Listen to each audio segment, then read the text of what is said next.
gentlemen, may I have your attention, please?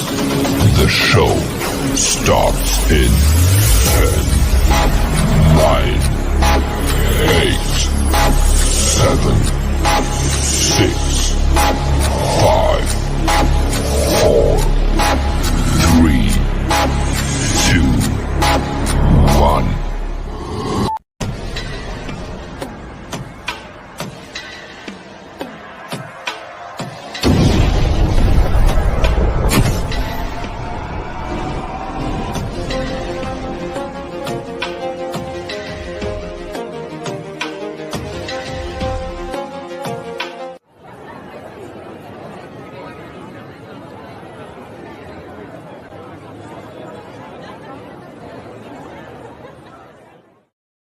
Go.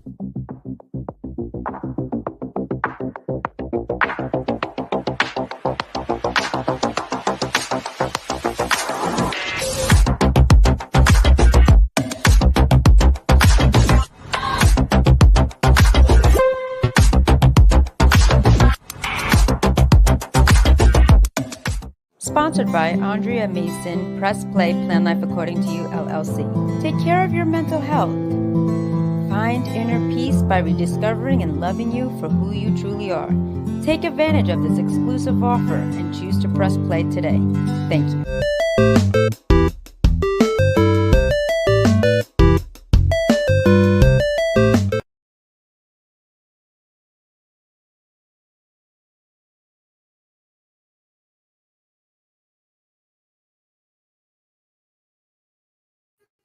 What's up, everybody? How y'all doing? Welcome to Buzzing with Marlowe live. I hope everybody is doing well. Happy Friday. Guys, if you are new to the channel, make sure you like, share, most importantly, subscribe. Hit that notification bell to stay in contact with all our platforms. Facebook, X. We are also on Instagram. We are officially, shout out to Rumble as well.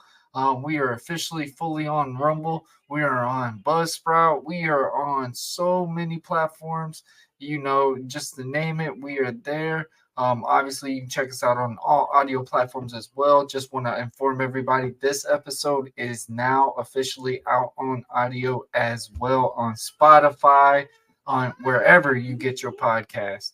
And of course, guys, shout out to Good Pods. We have hit the top 100 again, or should I say the top 10? Yes. Top pro wrestling. We were number 4 in the podcast realm with that. Number 61 in overall for entertainment podcast. So that's also a really awesome achievement as well. Guys, I hope everybody has been having a good week, man. I know we've had a lot of chaotic stuff. If you live in Florida, Georgia, Tennessee, Alabama, North Carolina, we are now just overcoming the effects of, I think it's Hurricane Helen, or Helene, which one it was.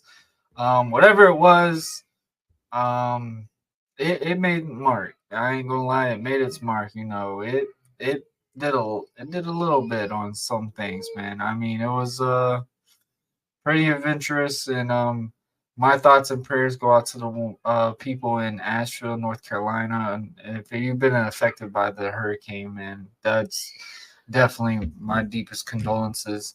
I've got a lot on my chest when it regards to these situations.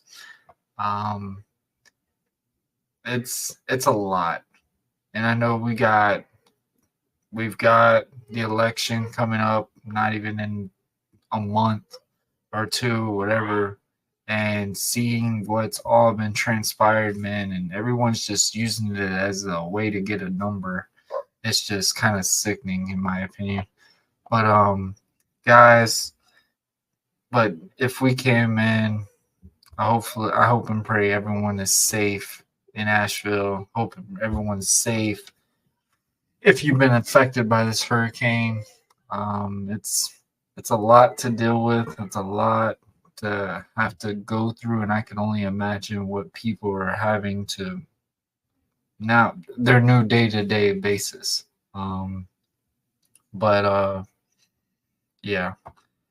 But guys, I also want to say, me living in Florida, we don't look at hurricanes as like, oh yeah, everybody's just like, yeah, bunker down, whatever. Because most times a hurricane doesn't really even hit us. So I mean, I always say we're forever blessed with that part, man. I thank the Lord above, just because I mean we could be looking like some of these areas that this hurricane really does make an effect on, and it could really devastate us in a way as well. So, I mean, I'm always thankful for that situation for all kinds of ways. But if you did get harmed by the hurricane, our condolences come out. Also, I want to give our deepest condolences to the family of Pete Rose, WWE Hall of Famer, and probably one of the best, absolute best in baseball. He passed away this week. Also, the man that always was the block man himself, Matumbo, he also passed away this week. So our deepest condolences go out to the thoughts and the prayers of the family of those two great, phenomenal athletes. But I know we've been a little sad, sappy, and stuff like that, but I did need to say a little bit about that. And if we're going to continue being sappy, my Jacksonville Jaguars are officially 0-4. Yeah, 0-4. Yeah. Yeah, starting the NFL season off real rough. But there is a but, and there is a good, confident but.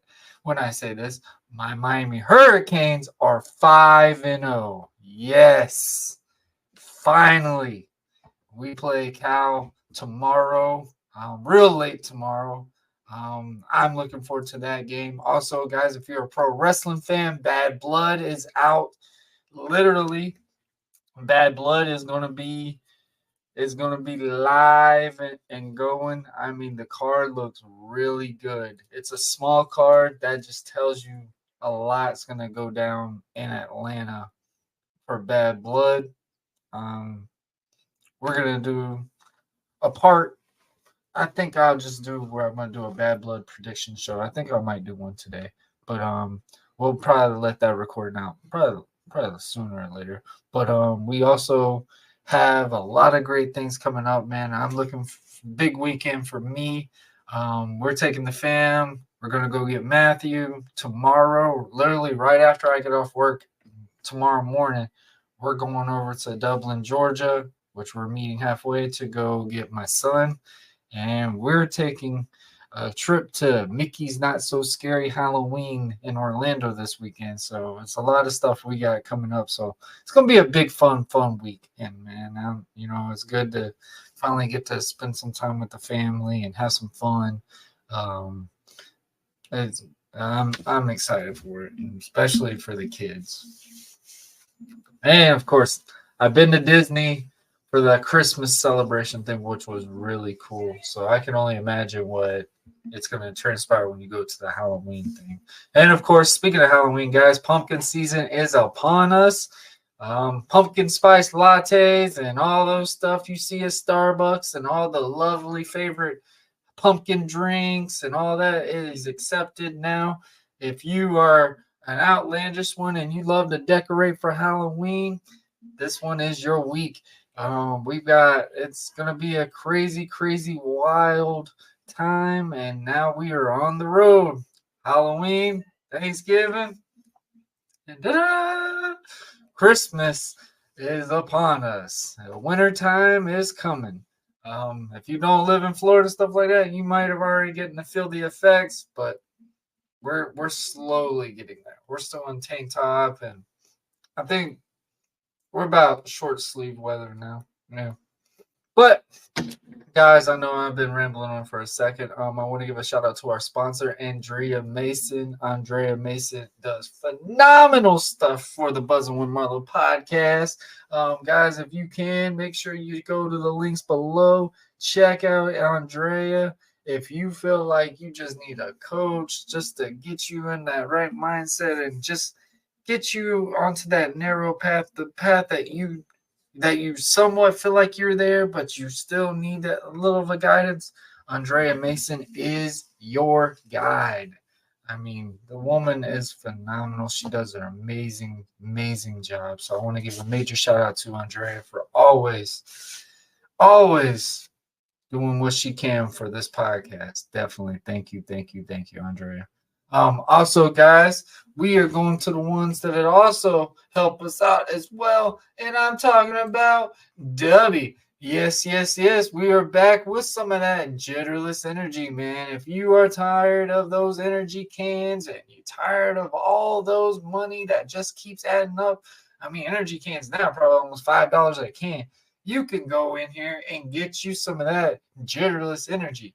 Guys, as you can tell from the price, it's a good standpoint. And if you're on a budget standpoint, get your blood flowing, whatever. And if you are not so sure what you can intake with caffeine, it's very, very, very low on caffeine. I think half a scoop is literally like not even 100 milligrams of caffeine.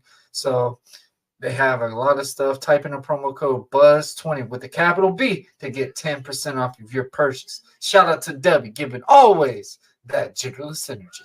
And of course, guys, we have our merch. You go to bonfire/buzzing with Marlowe. Yes. You go in there and get you some of that awesome merch. Yes, guys, we have the man, the myth, the legend, Mr. Red, White, and Blue is back in the shop. That's right, guys. We have all those shirts stocked back up. We even have them covered for winter. So if you want a hoodie, you want a long sleeve, you want a tank top, you want a V-neck, short sleeve, you name it, it's there.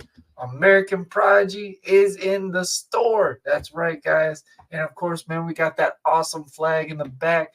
Also, we have our line for the Buzzing with Marlowe lines as well. We have every setback makes one heck of a comeback.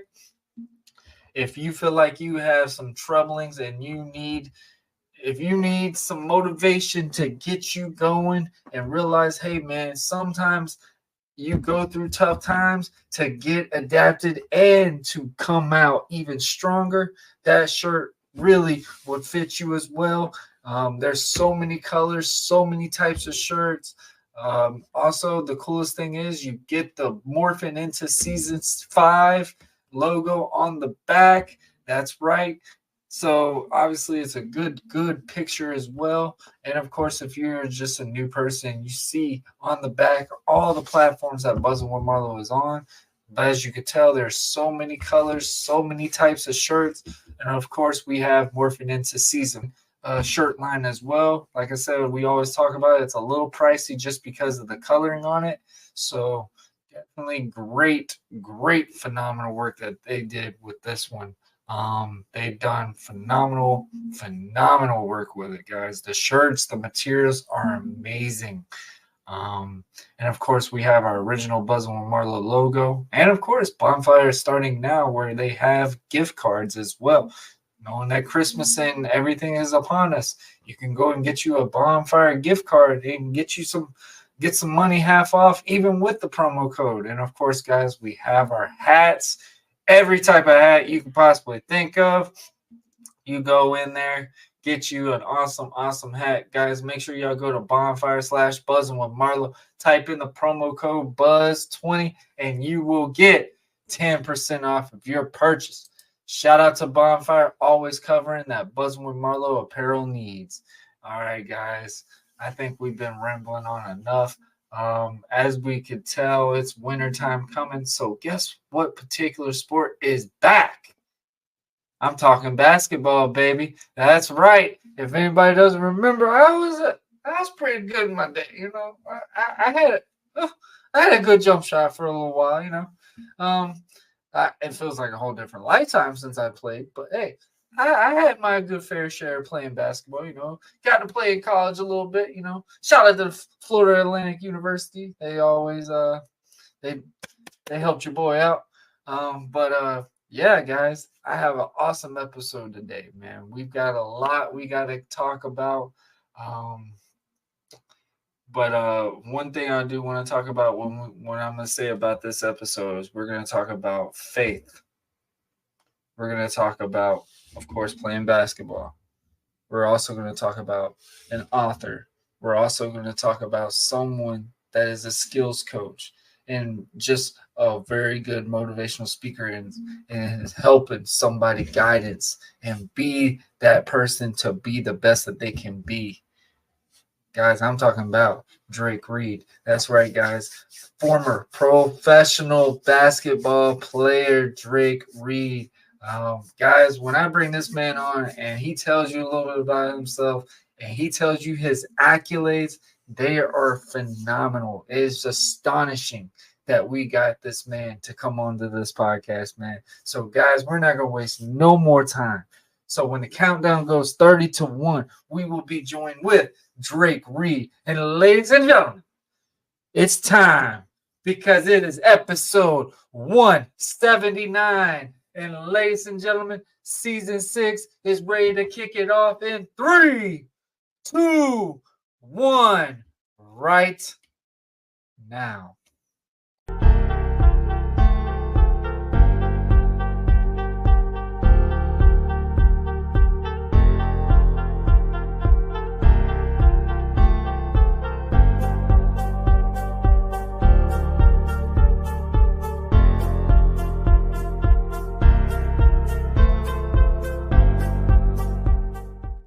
All right, guys, I am here and I am joined with Drake Reed. How you doing, man? I'm doing great. How about you? I'm doing well, man. I'm doing well. It is Friday. What a week. What a week. Oh, man. But, man, where are you currently at right now? I'm in Phoenix, Arizona. Ooh. Ooh, 2 hot areas. I like it. I live in Florida, so I've heard Phoenix is probably higher in the heat ratings when it comes to yeah, the sun doesn't take any days off. Right? Oh man, are you out in the sun a lot, or is it like it's just too much? It's crazy. Even now it's like 110, 115. July was like 115, 120. It's brutal. It's brutal. So you got to be tough, man. You have to have a really good air conditioning system. But even with that, it's still hot inside because it's so hot. Dang, 115? Oh man. It's funny because I got my wife's side. Her family lives in Seattle and stuff like that, and they're tanner than us. They're like, y'all live in Florida. How come y'all not, more darker and stuff? I'm like, it is over 100 degrees out here. You're not gonna just want to sit in the sun all day. No. Especially over there. I haven't heard one person tell me like, yeah, I could just go to a beach in Arizona. No, it's deadly hot. It's something that has to be accounted for. Oh man, you born and raised out there? No, I'm born and raised in St. Louis, Missouri, and then I moved to Clarksville, Tennessee, when I was a freshman in high school, and I finished high school and college out there. So I consider both of those my homes. Okay, all right, man. Hey, Tennessee. Hey, Tennessee's actually been an interesting individual when it comes to like sporting standpoint. But Drake, man, if nobody knows who you are, tell us a little bit about yourself. Well, before we get started, I just want to thank you for having me on, and thank God for allowing us to link up. But when it comes to me, my name is Drake Reed, of course. I was born and raised in St. Louis, Missouri, by way of Clarksville, Tennessee, and I'm here today because I'm author of a new book, as well as a skills trainer, a speaker, and of course, author now. And so I'm just here to kind of spread the word and also just fill you in on what I'm doing. I was a former player of the year in my conference in college, and Associated Press honorable mention All-American. I was the MVP of the state All-Star game in Tennessee in high school, and I went on to play professionally. We broke many of the records as a team at Austin Peay when I was there. And I broke a lot of the records at my school in the school history and at Austin Peay. So right now I'm in the Hall of Fame there. And I played 11 years professionally overseas in 6 different countries, as well as 4 more countries where we had tournaments. So did quite a bit of traveling and just had a lot of experiences and just giving back now. Hey man, that's awesome. What a background, man. Holy cow, I like that.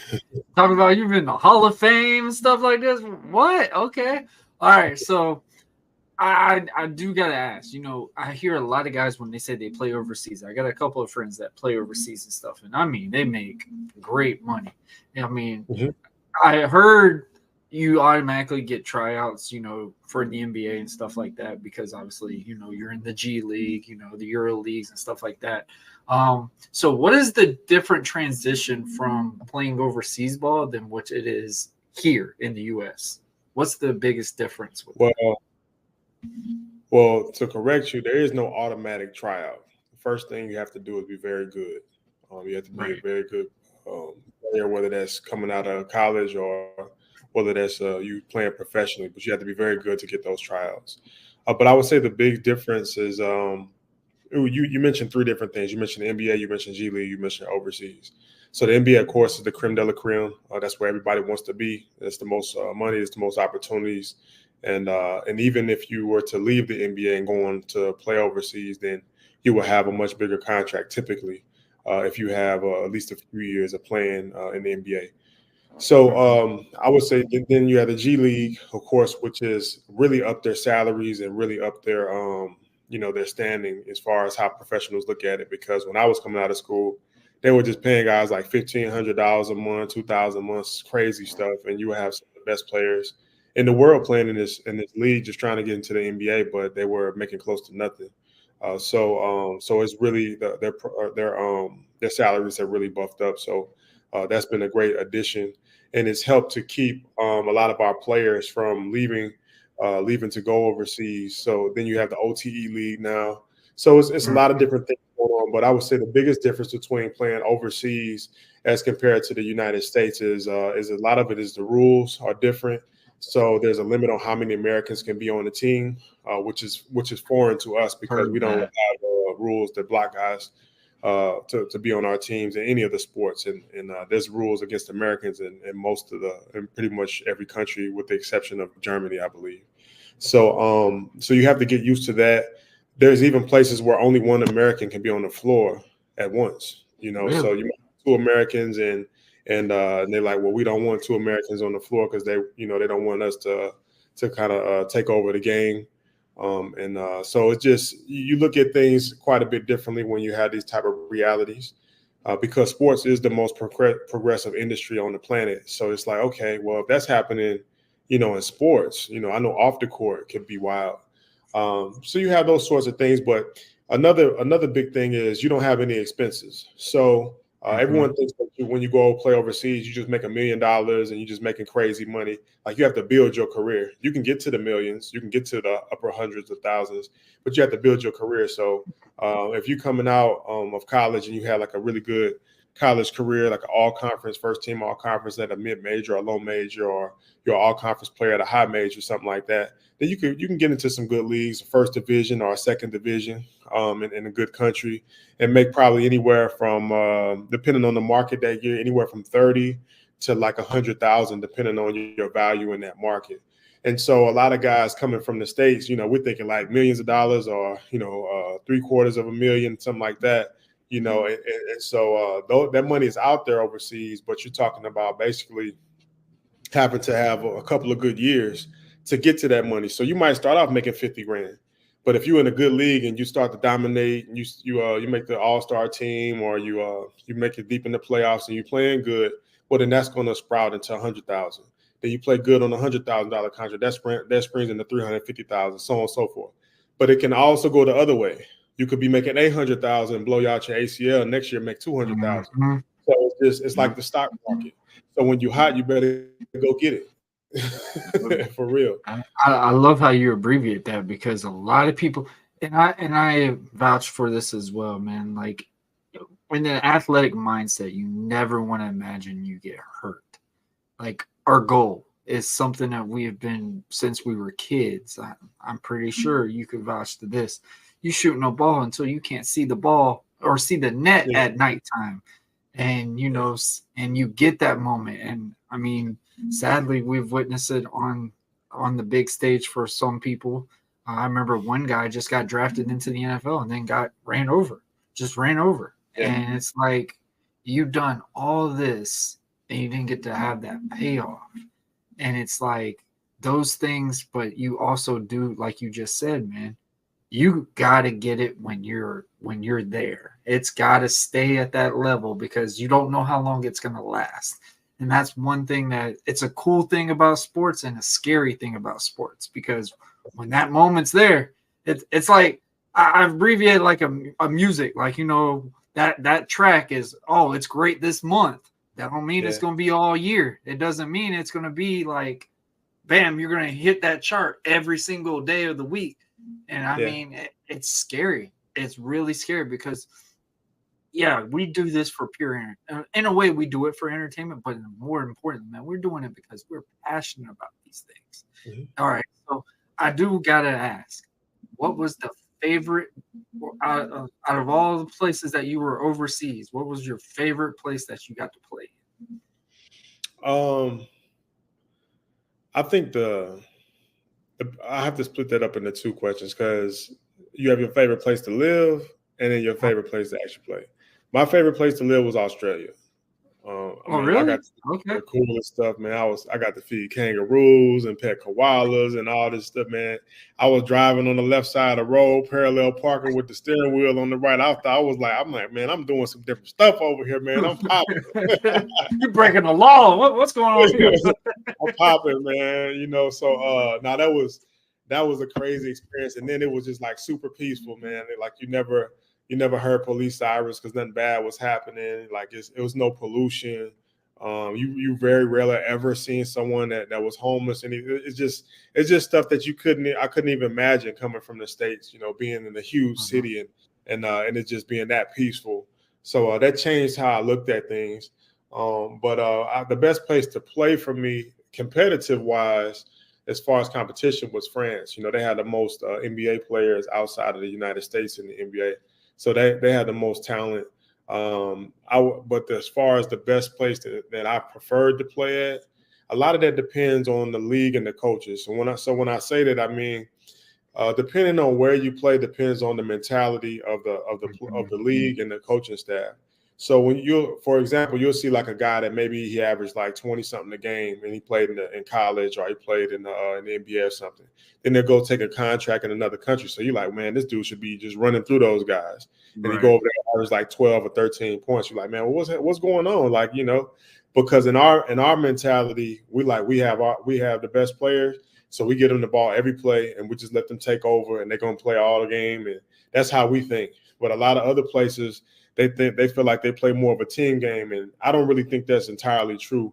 But they view a person that averages like 25 or 30 points a game, a lot of places, as someone who's selfish. And that could be the furthest thing from the truth in many cases. But in any case, because of that, you might have a game where you drop 30 and then the next game, you don't even play the fourth quarter. I've watched games and played against teams where a dude had 15 on us in the quarter and they don't play them in the second quarter. I'm like, man, what's their coach doing? And we don't win the game, but they're gonna point out the guy that they sat down, as a factor of why they lost. And it's like, no, they lost because you didn't play the best players, or they playing the best players but won't put the ball in their hands because they're trying to keep everybody happy. So that's more like that more so happens in like Europe, places in South America, those type of leagues, to where they have that type of mentality. Now, when you go to like the Middle East, you go to like Asia, those type of places, they put the ball in the hands and then you rock out. When you see guys like China, Japan, they putting up 25, 30, 35 points a game. They really feeding those guys because, hey, they're not really tripping off who gets the credit. Now in person, I'm sure somebody doesn't like it on the team or whatever, but hey, you can't be losing because the ball's in illegitimate hands. So that's what, when I compare my favorite places to play was where they was going to put the ball in my hands and let me control my own destiny and help the team win. Because in many cases, the American players are typically the better players on the team, just simply because of where we grew up. We had the best coaches, we had the best facilities, we had the best weight rooms, and all these sorts of things. So we put a lot of our money and a lot of our attention into basketball, as well as our other top sports, where a lot of other countries just don't put that type of resource into basketball. They're more of soccer countries or cricket countries or rugby, things like that. So in those sports, they put all their top players and resources in that. But for us, our basketball is right there, one of our top 3 sports. Yeah, I like that. I do want to ask you this.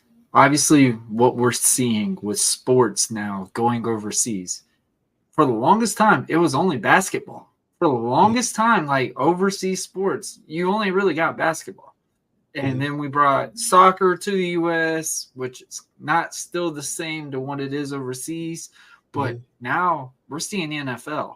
We actually just got a college football game that was in Ireland, out of all freaking places. Like, who would have thought these things? Like, what is your opinion on, seeing sports now testing out the waters, going overseas to play and showcase these things? Well, I think it's great, man. I think the exposure is unmatched. My first time going out the country to play a sport was when I was 16, going to Italy and playing the tournament. And it prepared me for later in life. You see how other people live, being 16 years old, growing up in the States, like you think somebody's speeding on the road and you're on the Autobahn. You're like, what? You're going 130 miles an hour, something crazy. Like then to be later on and you're driving on the Autobahn, So I think the exposure is incredible, because what it does is it gives you more balanced view of the world. So for here, we're capitalists, we're democratic. We think that everyone should think like us because that's where we're from. But when you go to other places, they might be socialists, they might be communists, they might be in a monarchy, they might be in a whatever, and they might have they're going to have different codes of ethics. Different ways of different beliefs and things like that. So what it does is when you're watching the news or you're watching politics and things like that, it makes you think about things in a different way, because now you're living somewhere else as opposed to just visiting.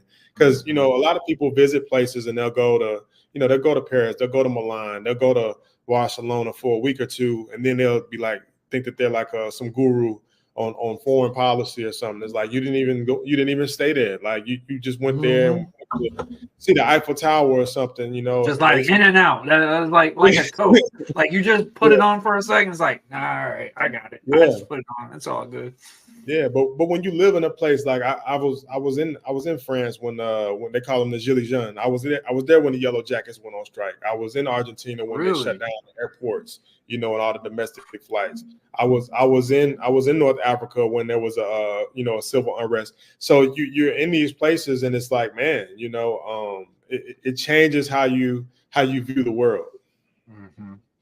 So it really opens your mind into a perspective. It's like, wow, this is something to appreciate in a way. Like you just said, like we look at it as it's this way and that's the only way it can be. Over there, it's their way, and you just make what you can out of it and see if you fit or whatever, because they don't see us as living there. Like you just said, like when they see an American there, they're like, all right, you'll probably be here for about a day or two, maybe 3, and then you'll be back on one of your day. Well, it just depends, man. Most people are intrigued when they meet an American athlete or American in general because we dominate the entertainment industry. So people are watching movies and TV shows and stuff all the time. So people are interested to see what you're about, because they want to see if you like what they've been seeing on TV. And I think that's a mutual thing. Like you go into another place, like man, how do I order some food? They have McDonald's, like how do I say the right stuff? Don't feel bad, man. I remember when I was at Jamaica. Sorry to cut you off. I was in Jamaica, my first time going out of the U.S. I ordered what was it? What was it? I think it was Quiznos. I ordered Quiznos because I haven't had one in so long over here. And I was like, oh yeah, I'm gonna get Quiznos. And my wife looked at me and said, we're in Jamaica and you're ordering Quiznos. I said, at least I know what it is. Yeah. Well, you also got to be adventurous, man. I remember being in Italy, and Italian, that's what, Fazoli's or something. Man. We think that's like real Italian until you go to Italy. But man, there's pizzerias everywhere, and you're not paying $30 for a pizza. You're paying like a much more reasonable price to get pizza. And so they had a huge flatbread ovens and stuff, and it just tastes different because the vegetables are way fresher, the ingredients are way fresher. And so you don't have as many processed things. And then when they come and bring your food, they don't put everything all on one plate. They come out and they got it on the little tray and they serve it to you. And you're like, oh man, I'm doing some big time stuff over here. So it's just real elegant, man. The stuff that you never think about, having grown up here because you just never experienced it. But I say all those little things, different architecture, seeing different type of portraits and everything, you kind of soaking it in. Because it's different, it's new, it's sexy, man. It's provocative to you, man. So you're interested in it. Yeah, I like that, man. I like that. So Drake, you did say you have a book out. Congratulations. Thank you. I do want to talk about the skills trainer, like how all that entailed. Like obviously, you've been playing overseas for a long time and stuff like that. So when you decided you were done playing overseas, is that when you made that decision to be a skills trainer?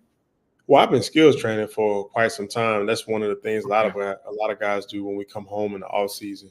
And I've been trained every level. NBA guys, WNBA players, EuroLeague players, college. As young as age 6. Beginners. So it's just a natural thing. I really enjoy it. I really enjoy pouring into kids. I really enjoy helping people in their careers and giving them the honest feedback, because I think skills trainers are in a unique position to where if they're really a genuine person, they don't have to get involved in the politics of the sports to the same degree as a coach would, to the same degree as somebody else like an agent or somebody would. They can really shape, and give you the skills and life skills that's necessary to be successful. And that's one thing that I noticed when I worked out with my trainers in high school, college, and professional levels. Like they can really be honest, and tell you what's up. And, so you don't have to do anything that you don't agree with in those situations. So I really enjoy that. But I really just teach life skills. I can teach you how to dribble, shoot, and all that. We're gonna work on all that. I'm gonna teach you the mentality that it takes, but I'm also gonna teach you the business of the game. I'm gonna teach you how to market yourself. I'm gonna teach your parents, and the people around you how to move and how to do things to make sure that you're in the best position possible. And it's just up to you to soak it in and listen and do what's necessary to put yourself in a great position. But that's really how I get down in the skills training. Hey, so you're not just teaching them basketball, you're teaching them also what's outside of basketball and how to keep it afloat in a way. It's like, I remember a lot of my friends were talking about like, when you get out of college, you make the sport, that's it. Like you don't like, a lot of them loved just being in college at the time because they had somebody to push them. Hey, go train, go do this, do this. When you get to the pros, it's technically on your own type scenario because, of course, you have the occasional practices with your team, but most of those workouts, that's on your time. That's what you that's can do.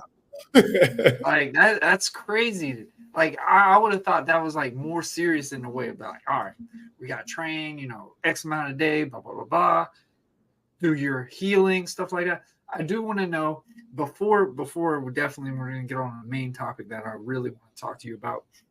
What is your perspective of how, recovery and stuff like that is now? Like we have learned it's been for ages. Now the world has just really figured out that an ice bath is a curable thing for the body. which is so funny to me. It's like I joke with him. I was like, "Oh, this is the new CrossFit. The world just figured it out." Like, well, it's a lot of places that still haven't figured it out, and those countries will remain nameless for right now. But but man, I mean, recovery is really.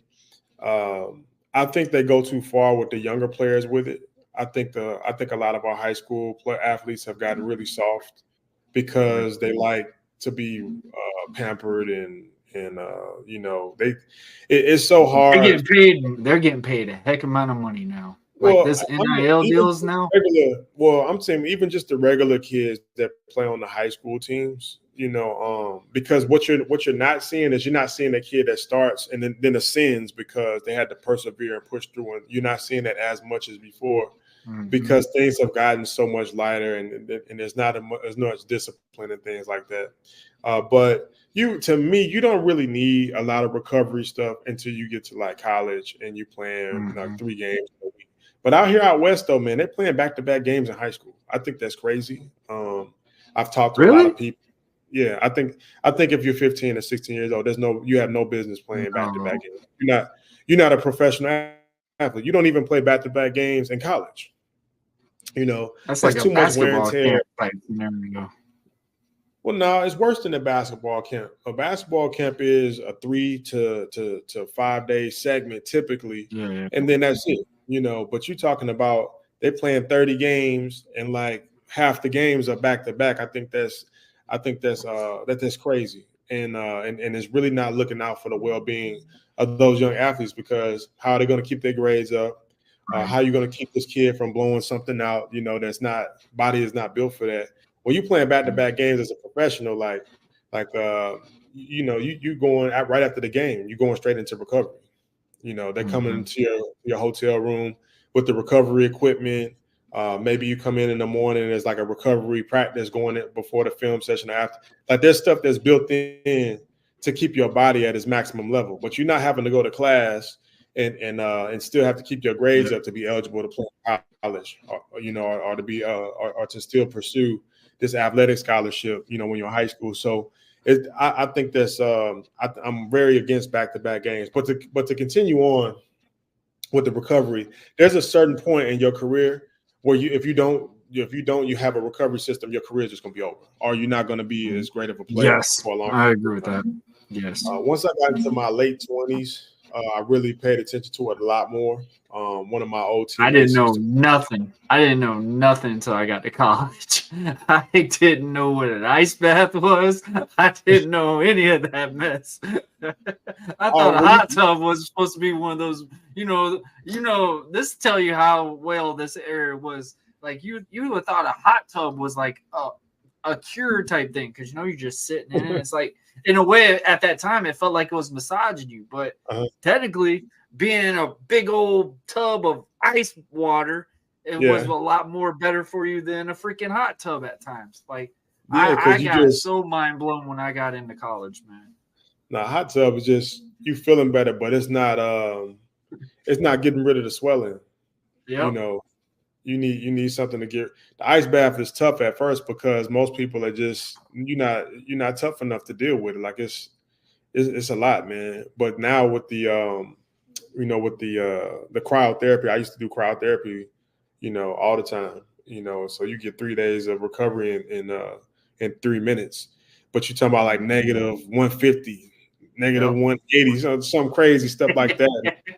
And so it feel good in Arizona, I'm sure. Yeah, it's only 3 minutes, but hey, you better. I think it's brutal. I tell people, man, it sounds like it's nothing, but those 3 minutes, oh my goodness, are the longest 3 minutes you ever experienced. Oh yeah. But nah, man, the recovery, man, is even deeper than that. Just eating all the right foods, the time that you got to eat them, the supplements and things. Like it's just if you don't do it, you're not going to be as good for that long because your body's the stuff you have to do to be great or to even make it through a season. It's just not normal. I tell parents all the time, you can complain all you want to if you play a sport and you want to be good at it. When it's 100 degrees outside, you're going to be running outside. If you want to be good at a sport, if it's 30 degrees outside, you're gonna be outside running. Like that's just what it requires. And if you can't take that, then you're just not gonna be good, or you're not gonna play that long. I love that, man. I always, I'm idolized when I talk about one particular guy, The Rock, Dwayne The Rock Johnson. He's always talked about, I may not have been the best talent, but I always worked harder than anybody in the room. And that's something that I take very big value, because for the longest time, I wasn't the number one talent guy in my school, but I was one of the hardworking guys. Like, I held my own. I mean, I had some big guys, and definitely in basketball, like 5'8", can't really dunk. So, like, literally, I was only a pull around jump shooter. So, run baseline, boom, boom, boom, jump, and then go back. When I got to college, I got exposed so bad because I used to be able to avoid, I don't have to do all those nonstop dribbling drills because I'm just running baseline. I'm running line to line and spot up shot. And when I got to college, that was a nightmare when I first got there, because I remember when they were doing the first workouts, I wasn't used to them, like, just consistently running. Like, you weren't even having a ball in your hand. You're just running. I'm just like, good Lord, did I sign up for a track team? What is this? Like, 2 hours just nonstop running. All right, act like you're dribbling the ball. I'm like, what? Like, it just threw me off. And then, like, all the guys on the team were like, hey, you've never done this in high school? I said, absolutely not. Like, all we knew of was stuff that my coach would sit here and quote about Coach Carter or whatever coach video they were watching that time, because our coaches were in and out like closet, like jackets on a closet. Like, we went through my whole high school year, I think we went through almost 3 coaches. And so we never really had a consistent coach with it. Yep. So it was like, it was like one program we were good with, and then we were really good when we got the new coach at the time, because we were still coached basically by the first coach. And then when we got really foundationed with the other guy, he made a mark when he was like, all right, most of you guys don't want to listen to me, whatever. So he cut all the main good guys, and we took a big hit our season because all our good guys were, not playing. So we took a major hit when we got higher up in the rankings and stuff.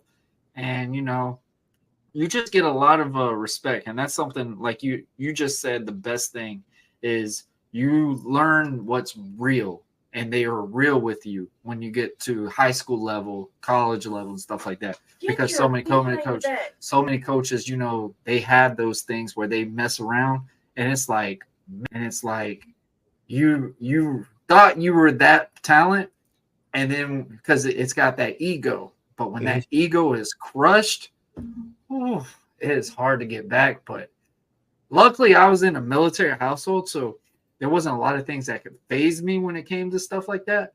But man, when it would get to you, and I mean, it would like, oh my goodness, like, what do I got to do to get the coach off my back for that moment? He's like always on me about dribbling and stuff like that.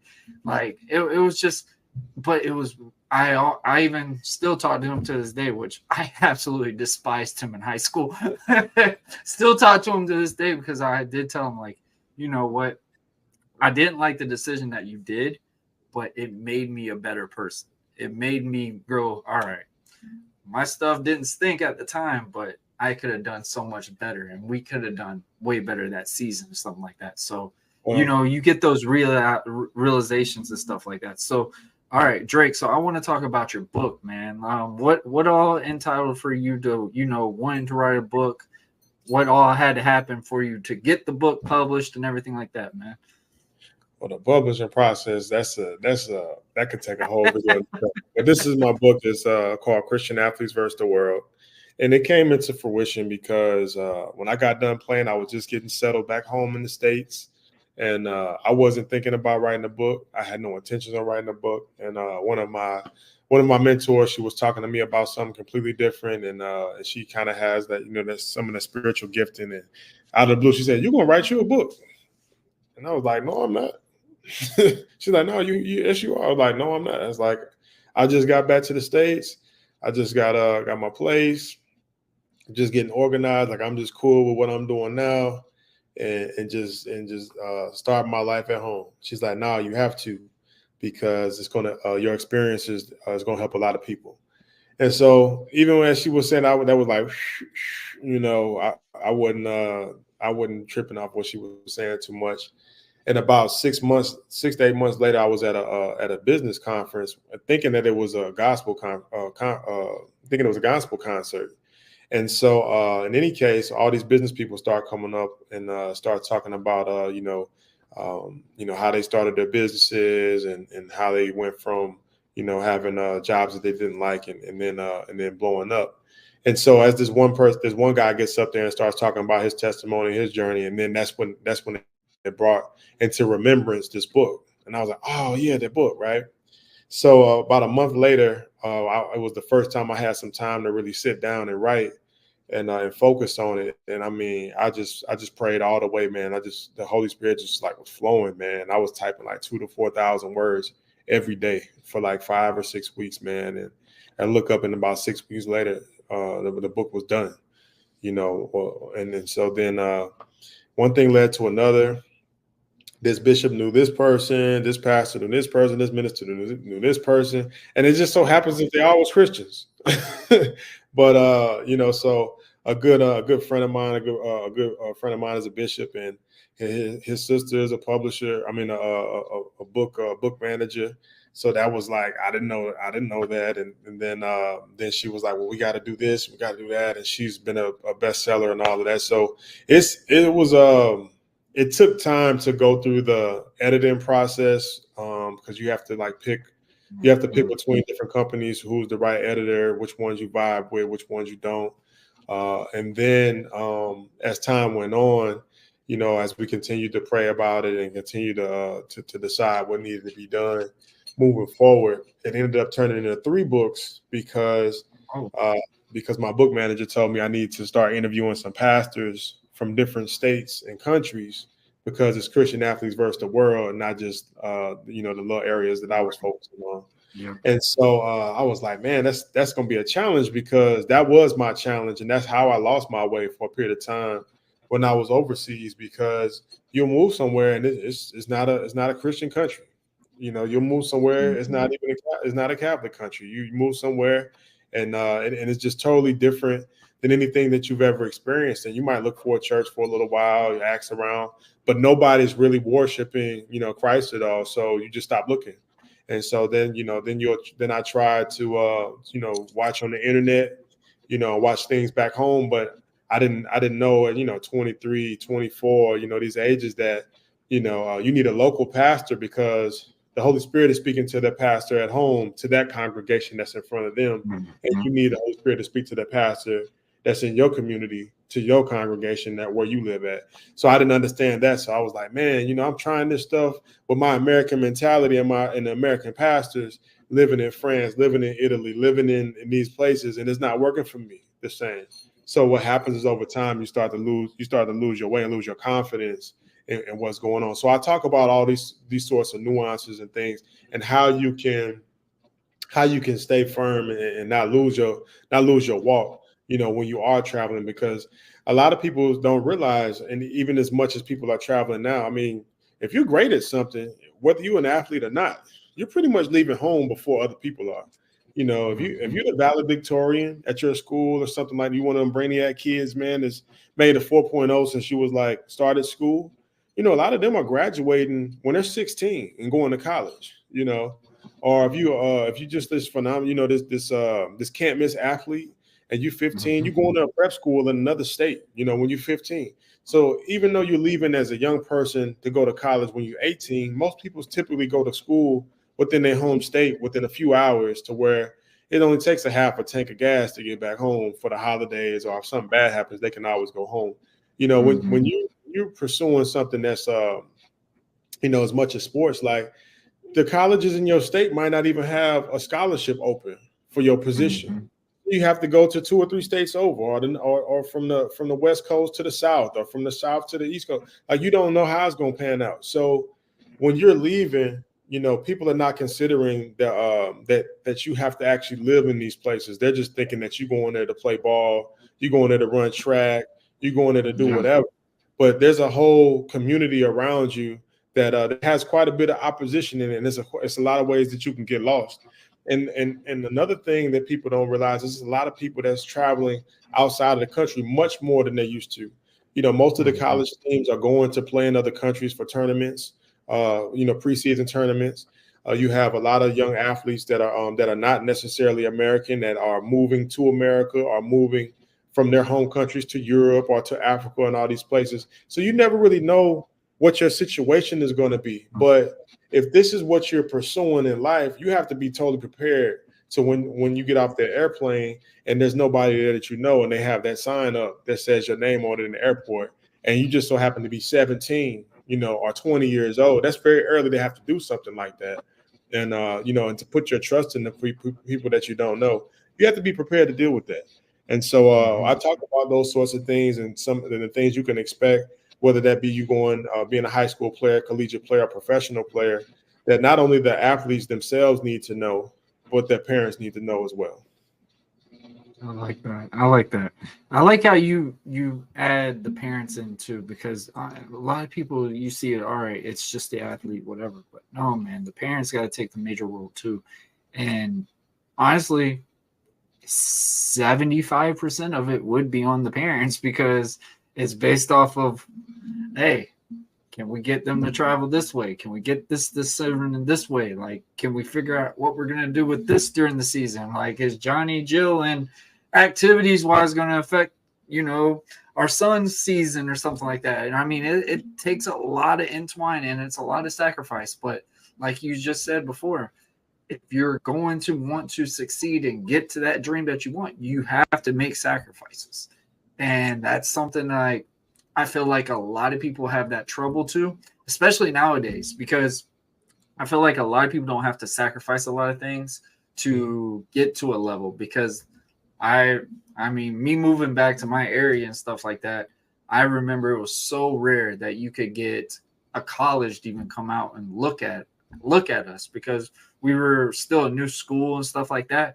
But now I'm hearing like, good Lord, like such and such signed to this school or such and such signed to this school. And it's not little small D2, D3, JUCO schools, all this. I'm like, we got those now? Like, it's like those type of things.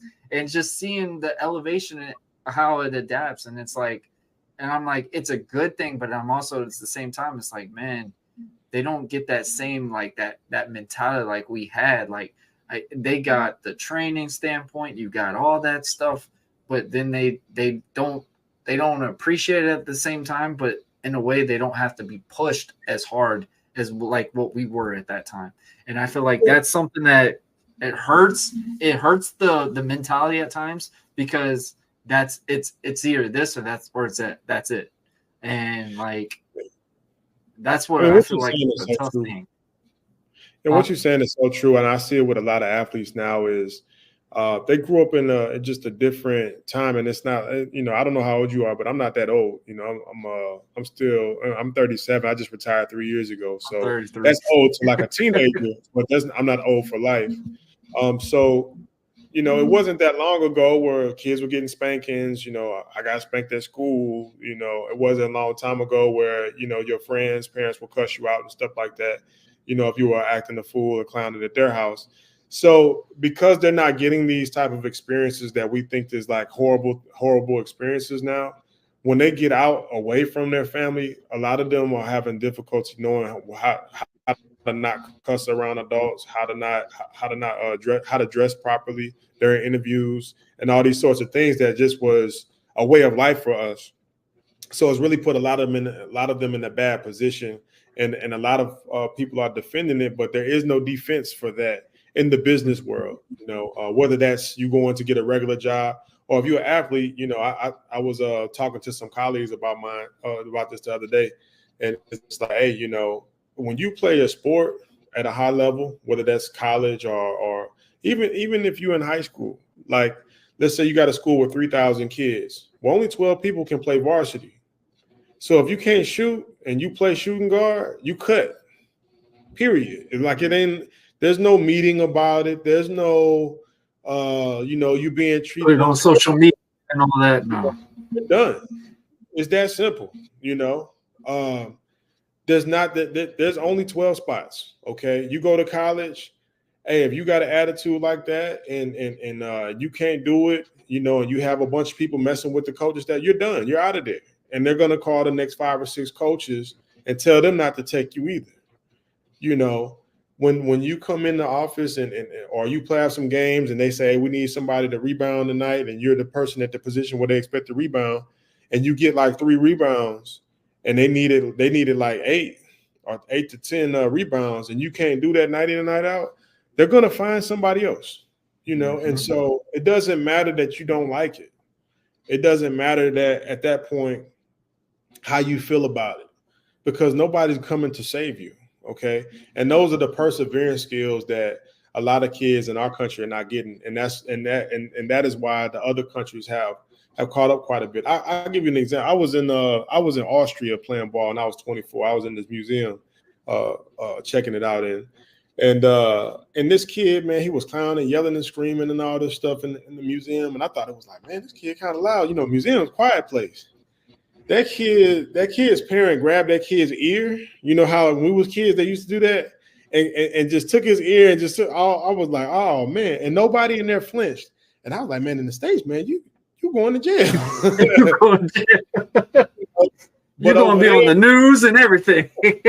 Over there, it was just like, hey, you had to tighten your kid up. And I would imagine that kid didn't do that anymore. Now, I'm not saying that I condone that type of behavior, because hey, things have changed and that's not acceptable in our nation anymore. But when you're talking about the toughness level, okay, that kid got corrected at a very young age, and they probably don't behave that way anymore. Just like some of us did some silly stuff when we were kids, and your grandma, your grandfather corrected you, or your parents corrected you, and then you just moved on, and you just stopped, and you knew how to conduct yourself around adults. You knew how to conduct yourself around people that, teachers and stuff like that. And so that made you more employable, when you stepped out into the world. And so in any case, to go back to the book, I really talk about the business side of things as well as the spiritual side of things. One thing that's very overlooked when it comes to supporting your kids and whatever it is they're doing is prayer. Okay. A lot of parents are not praying for their kids. A lot of families who are depending on an athlete bringing in the finances for their family, they're not having prayer meetings as a family, combining their prayer power for this person that they're actually depending on. And it's like, that's something that's free. You can meet up. You're already meeting up anyway to do other things, So, hey, you having a family dinner on the weekends, or everyone's meeting up at the church, or you having a family get together and you playing dominoes and spades and Uno and stuff like that. Hey, let's knock out this prayer session for about 20 minutes. And then now you're covering the kids and you're covering the people in the family and you're improving the health of the family because you're using your prayer power. So, I talk about these sorts of things, things as simple as blessing your home, stuff that I didn't know about. It's like, here I am traveling. I'm in all these countries doing all these, in all these different spiritual territories. I didn't know anything about blessing no house. I didn't even know, like, what are you talking about? And you think about, when you have times where you're not sleeping good, you think about the times where things might be going bad and your house just don't feels welcoming, or for whatever reason, it's like, hey, if you just blessed your house, that's not an issue anymore. But so it's just educating folks on stuff that anybody can do. You can be 16 years old, you can be 26 years old, you can be 36, whatever. Okay, this is stuff that's very applicable and it's very solution based. And I that's one of my main focuses, is really helping folks. Hey, I'm not just telling you I'm not telling you what's wrong. I'm telling you what to do so that things don't go wrong. I like that. So, Dre, I want to ask you. You said it perfectly. When we get together, everybody wants to eat, watch TV, play games, do all that. Why can't we do a quick prayer session like you just said? But I do, and I think you know where I'm going with this. But when things go wrong, that's when everybody's putting their hands together and going, all right. Obviously, I don't know if this is going to work or not, but Johnny and Jill's told me if I do this, things are going to get better and stuff like that. Why do you feel like that is the only way that people feel like that's the way to pray? Because I feel like so many kids nowadays, which I'm blown away. I kind of try to stay away from social media as much as I can at times. Obviously, you know, putting this together, you have to be a part of social media as well as your stuff. I'm pretty sure, you know, you got to brand it, you got to sell the product at the same time.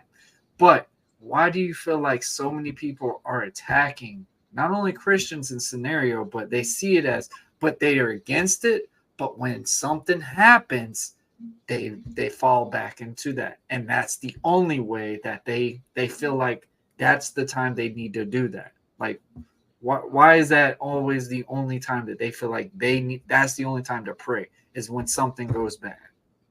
Well, I think there's two reasons for that. The first two reasons that come to mind is, number one, you were trained by somebody else. So, you know, most people don't go to church all the time. Okay. Or a lot of people are not even Christian, not Christians at all, or have a faith at all. So you don't have any inclination to do something like that. You don't think it's real, you think it's a waste of time, or you don't believe in it, or whatever your reason is, you're just not doing it. Okay. Mm-hmm. And then the other thing is the same reason that most people don't make it in sports. They don't want to work out. Oh yeah, they think that it's like they think the game is like going to play at recess or like in the playground or something. Well, like, no, you have to really go and hurt your body. Okay, lift weights, put your tissues down. You know, you can't go out as much. You can't do it. If you do drugs or something and you flunk the test, you're not gonna play, and everyone's gonna know about it. You know, if you stop playing good, your girlfriend might leave you. All this type of stuff is real, okay? And so most people don't want to do those things. So when it comes to prayer, it's like, hey, you know, it's overlooked, and it's something that needs to be consistent. It's just like putting your money into an account. Like it accrues interest over time. So you want to be praying daily, you know, about everything, about your finances, about your opportunities, about your healing, okay, about praying for your parents' protection, praying for your cousin that needs a better education, praying for your auntie who's been struggling with cancer or something like that. And the more that you have more than just yourself doing those prayers, if you get 2, 3, 4, I mean, you know how the word says, with 2 or 3 in agreement, you know, the Lord is there with you. So now, you know, one of my good friends that's a bishop, he always says, with just myself, I can defeat 1,000 demons, but with 2 people, you know, I can defeat 10,000. So you're talking about really putting your prayer power together, you know, so that you can help each other get to the levels that you want to get to. You know, it's going to be way more. It's what you're really talking about is support. You know, it's one thing if I'm going through what I'm going through in my life. You know, it's no different than here you are and you're practicing, you want to be a singer, but your parents never come to any of your recitals. Okay. So you don't feel the support. So now, because they're not at the recitals, well, somebody else is going to step in that gap. Whether they're a good person or a bad person, we don't know. Okay. That's what we're really talking about here when you're talking about prayer power too. So if you're not using that prayer power, somebody is going to come to approach your kid with some type of spiritual design. Okay. Or there's going to be other people praying for other things, and then you're going to see an elevation and dissension of one person to another. And that could be a direct thing of being prayed for or not being prayed for. So I think a lot of people don't really understand prayer. They don't understand the nuances of it and how to be efficient in it, how with accuracy they can really help one another. I think that's a big thing. Hey man, that was well put together, man. I couldn't agree with you more, man, because that's one thing I have noticed, especially with this generation now. I'm not saying I'm super old, but I mean, back then, like at the time, man, when you thought about, you know, Christianity and stuff like that, it wasn't questioned as much as it is nowadays. And it's like you are like, I wouldn't say punished, but in a way, they kind of like, in a way, if you looked at it, like, let's use it as a reference, like in high school, like the cool kids, it's not so cool anymore. And it's like you are being attacked because you know what you believe. You know that you know everything that it is. You read the Bible, you do your things, you're doing all these things, and you're getting laughed at because that's your choice. That was what you believe. And that's something I don't understand. Like now it's like when you look at it at the world now, it's like they question everything. Like, scientists and da da da da. And it's like, but you say that, and then I guarantee you, if you were in a car accident or something like that, the first thing you're going to resort to is prayer. Regardless if you didn't believe it or whatever, you're going to resort to that because that's just the comfort that everyone's so accustomed to. Like it's crazy to me. Like when I've seen it so much now, I mean, definitely as a parent, seeing kids and stuff like that, it's just like seeing what kids are like being used around and stuff like that. And it's just like, man, it's kind of sad at times because it's like, it's only used as a coat. And it's like, I don't understand why you believe you need to pray now just because your girlfriend broke up with you or something like that. Like, oh, your life is ruined, da da da da. Like, you really, I tell it all the time, man. Like, it blows my mind. And I mean, I'm not going to sit here and lie to somebody and say, yeah, I'll go to church every Sunday, stuff like that. But it's like, I took so much into perspective when I really said, all right, enough is enough. I'm going to start reading the Bible. I'm going to start really focusing on what the true testament of the word means. Like everyone could tell you, tell you the Bible quotes and stuff like that, but it's more how you take that feel. It's more how you can relate to this thing and how you see that perspective and what it preaches out to you. And I tell people all the time, man, I think when we talk about, the scriptures and stuff in the Bible, it's kind of like a workout. Everyone's different. It's a certain way how it can help change you. It might not be able to help change that next person, but it doesn't mean just stop and then, all right, that's not what I needed and throw it away. Like, I feel like that's where people feel like is like, oh, if that scripture didn't help me or if God didn't, take my prayer that I asked for $1 million or something like that. And it's like, they just throw it away. And it's like, why is that how everyone resorts to now? And it's kind of sad, man, because it's like, when you look at these things and how everything has been going, especially with the world now, man, I mean, I used to laugh about some of the stuff, where they talk about, oh, Hollywood's this and that. I'm like, it's crazy. It's really scary of what is being shown to the kids, what's been out that we were sitting here thinking was cool. I'm not going to sit there and say I didn't listen to somebody's music that you hear nowadays. They pull up the undiscovered files and it's like, oh yeah, this person did this and did this and did this. And I'm like, oh man, I thought that person was a great human being. And it's like, it's just mind boggling now. And it's like, I don't know if it's just because we've gotten older and we're wiser on this scenario, because it's going to hit us in an effect way, because that's something that we grew up on. That's something that we have related to. And that's how we've been raised for so long. And it's like, when that change, and it's just like, man, you don't know how to take it at times. And it's like, it's just crazy. Yeah, it's a challenge, man. I think the main thing is as social media has exploded, now people that you never would have come in contact with are now at your fingertips, and I think that's really the big thing. Is so before, even if we look at athletics, the guy on the other team was like my enemy. Like we was trained, that was like search and destroy, and this dude that's basically in your community, but 15 minutes up the road, and y'all looked at each other like enemies because of the rivalries and stuff, right? But now you're cool with the guy, like you in Florida, I'm in Arizona. Like now the guy in Arizona is watching the guy in Florida on social media, okay? And then the guy in Florida is watching the guy in Arizona. And so y'all already kind of know each other, and y'all are messaging each other back and forth. You playing games and stuff against each other and whatever. And so now y'all had this friendship without even really being in the same space. And so you have that going on. So you're seeing what other people are doing. Then the distractions are also there as well. Oh yeah. So when you were younger, and I was breaking this down to one of the pastors, it's like the temptation is way different when you are when you're a good athlete than when you are a regular student. Most people are bound to the people in their community.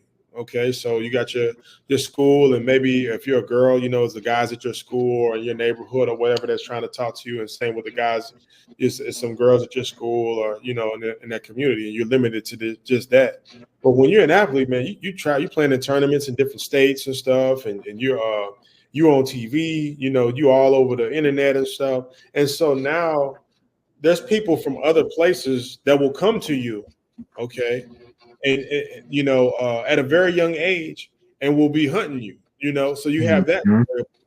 And a lot of times your family is totally oblivious to these things because they don't know, because they didn't play sports, so you have that going on. You also have other people that are into drugs and alcohol. It's the same temptation, it's just amplified. It's amplified on another level. So you have more of that going on now. And then because the kids are so adept. I mean, you have 2-year-olds with phones, 3-year-olds with phones, 4-year-olds. Like when we were kids, I mean, when they first started coming out with smartphones, like your parents wouldn't let you go to school with no phone. Nope. Like, if you just had your phone out in class, like your teacher taking it, and they might not even give it back. Yeah. So now, if you do that, the teacher's getting cussed out and all this stuff, and they're being forced to acquiesce. But it's like, that is contributed into the damage of the young people, because what are they doing in class? They playing video games. Kids coming there sometimes with a controller in their backpack. They're playing computer games and stuff on their laptops. They're doing a lot. They're doing basically stuff that we would have been doing. Mm-hmm. But they have too much access to things. Yep.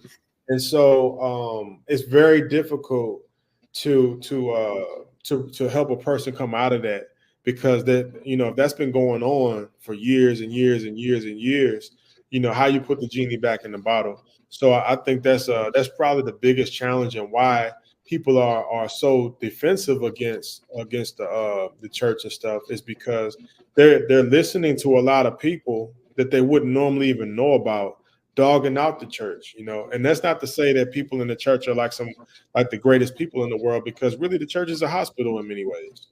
Mm-hmm. Go there because something's going on. Somebody got sick, lost a job, you can't sleep good, whatever it is, like you're going there for a reason, and those other people are going there for a reason as well. And so what happens is people just think that because someone goes to church that they're like that they Christ themselves, and that's just not the they in there trying to work out their problems too. Yep. I like that, man. Drake, man, is there anything else you want to finish up on, man? Guys, check out his links below. Go to that website, drakereed.com. Go get you this awesome book, Athletes. I mean, I definitely am going to get one. I really am intrigued with that. And you said there's 3 books, right? Yeah, so this is volume 1. That's a cool title. I ain't gonna lie. That's pretty cool. Thank you. Is that on your shirt? Yeah. It's okay. I saw the cross, so I didn't know if that was actually on the shirt and stuff like that. Man, that's pretty cool, man.